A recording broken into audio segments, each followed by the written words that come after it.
Si les notes aiguës vous stressent ou vous font peur, eh bien cette vidéo, elle est pour vous parce que je vais vous révéler mes 3 astuces simples et efficaces pour réussir à monter dans les aigus facilement. Pour chanter les notes aiguës, les cordes vocales doivent être souples, fines et flexibles. Donc, c'est très important de boire de l'eau tout au long de la journée pour garder cette souplesse vocale et cette flexibilité pour monter dans les aigus facilement. Il est recommandé de boire de l'eau température pièce, ni trop froide ni trop chaude, parce que l'eau glacée ou toutes les boissons glacées affectent la voix, affectent les muscles. Donc, c'est très important pour atteindre des notes aiguës facilement, de garder les cordes vocales souples et flexibles. Et lorsqu'on garde notre corps hydraté, ça nous aide justement à monter dans les aigus. Si vous êtes déshydraté, vous aurez probablement la gorge très sèche et vous ressentirez de la fatigue vocale. N'oubliez pas de boire de l'eau avant de manger ou avant de chanter, parce que c'est très important de garder les cordes vocales hydratées. Même si l'eau ne va pas directement toucher les cordes vocales, c'est très important que le corps soit hydraté parce que ça va affecter la qualité de votre voix. Le secret dans tout ça, c'est de choisir la bonne technique, la bonne façon, la bonne approche pour chanter les notes aiguës. Et sincèrement, ça dépend du type de voix, de votre tessiture, mais aussi de votre voix. Chaque voix est unique et a des capacités vocales différentes. Pour la voix de tête, on peut penser à un son beaucoup plus léger. Il y a certaines personnes qui l'imaginent au-dessus de la tête. Pourquoi pas? Pour ma part, je pense à un fantôme ou une chouette. Ouh, ouh, ouh, ouh. Donc, vous pouvez avoir vos propres images pour la voix de tête, mais rappelez-vous que la voix de tête, elle est légère et elle est faite pour travailler les notes aiguës. Bien sûr, il faut apprendre à bien placer sa voix.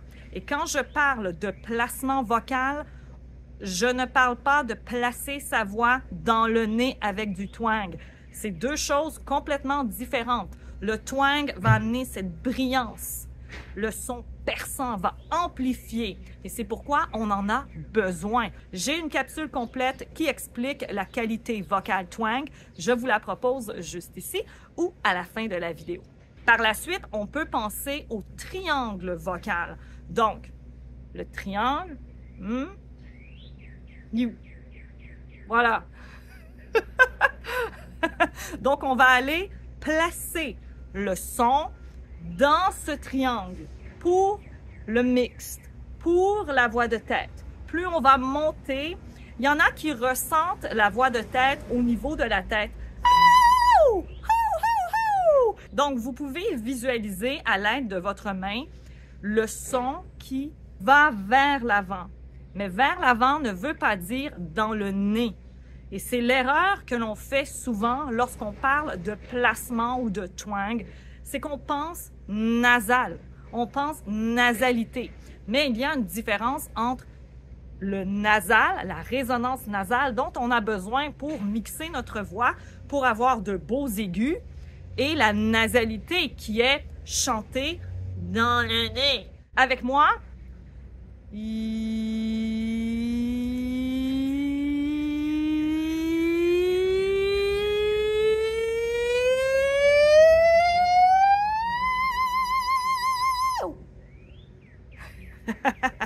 Donc, amusez-vous à la maison à travailler lentement votre glissando. Amusez-vous à travailler cet exercice avec toutes les voyelles brillantes I, E, A, E. Le prochain conseil, c'est bien sûr de prendre le temps de s'étirer. Et là, je parle du cou, des épaules, du dos, parce que dès qu'il y a de la tension au niveau du corps, surtout lorsqu'on chante les notes aiguës, on a tendance à coincer directement au niveau du cou. Yeah! Et ça crée énormément de tension au niveau de la gorge. Donc, prenez quelques instants pour vous étirer. Il faut arrêter d'avoir peur des notes aiguës. Elles ne sont ni dangereuses et il faut simplement visualiser les notes aiguës comme des notes basses. Parce que plus vous pensez que la note est aiguë, plus vous stressez. Et le stress s'en va souvent au niveau du cou, des épaules, et ça coince au niveau de la gorge. On peut pencher la tête d'un côté. Oh, ça fait du bien. Là. C'est des étirements très simples qui ne prennent pas beaucoup de temps et qui peuvent vraiment nous aider à libérer les aigus, débloquer la voix. Et n'oubliez pas que l'on ne chante pas uniquement avec nos cordes vocales. On chante avec tout notre corps. Ouh, voilà.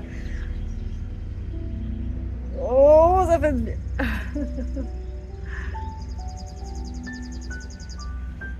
Pour faire des ronds.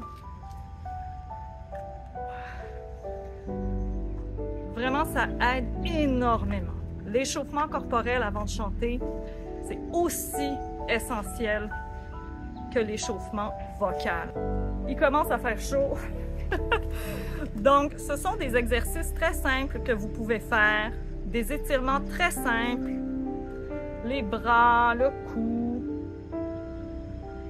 Le but, c'est simplement de bouger votre corps avant de travailler vos notes aiguës ou avant une performance. Donc, trouvez des mouvements d'étirement qui vous conviennent, qui vous font du bien.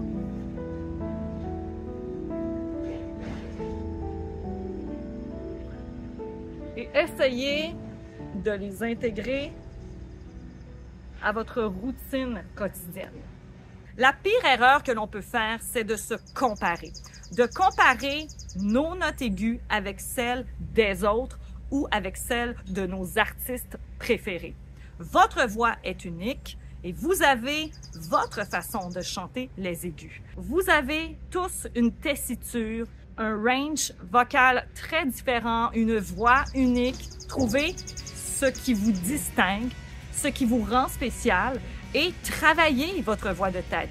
Travaillez votre technique, entraînez votre voix. C'est comme ça qu'on développe une belle voix et de beaux aigus.